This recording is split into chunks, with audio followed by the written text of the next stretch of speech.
பிடிச்சதை சாப்பிடுங்கன்னு சொன்ன உடனே பல பேர் செய்கிற தப்பு, உடனே இது குறிப்பாக குழந்தைகள்லாம் இதை உட்காந்து நல்லா கேட்டு வீட்டில் போய் எனக்கு பீட்சா கொடு, சார் தானே சொன்னார் வீரர் பாஸ்கர் பிடிச்சது சாப்பிடணும், எனக்கு பீட்சா மட்டும்தான் பிடிக்குதுன்னு சொல்லுவாங்க. முதல்ல சொல்லிடுறேன், சப்ஜெக்ட் கண்டிஷன் ஸ்டார் போட்டது நல்ல பொருளுக்கு மட்டும்தான் பொருந்தும்.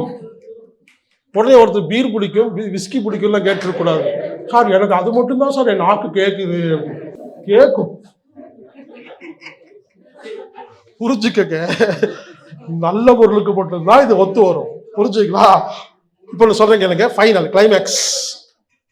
ஒரு பொருள் சாப்பிடணும்னா 3 கண்டிஷன் பாஸ் பண்ணணும். பிடிச்சிருக்கணும், நல்ல பொருளா இருக்கணும், செட் ஆகணும். சில பேருக்கு உருளைக்கிழங்கு பிடிச்சிருக்கும், அது நல்ல பொருள், ஆனா சாப்பிட்டா செட் ஆகாது. ஸ்டாப் பண்ணுங்க, நல்லா கவனிங்க. நல்ல பொருளா இருந்தது அப்படிங்கிறக்காக பிடிக்காம சாப்பிடாதீங்க.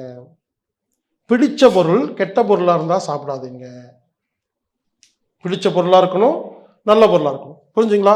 இப்போ கருப்பு கவனி நல்லதுங்க, நான் சாப்பிட மாட்டேன், ஏன்னா எனக்கு பிடிக்க மாட்டேங்குதுங்க. இடியாப்பம் நல்லதுங்க, எனக்கு அது பிடிக்க மாட்டேங்குதுங்க. புரிஞ்சுக்குங்க,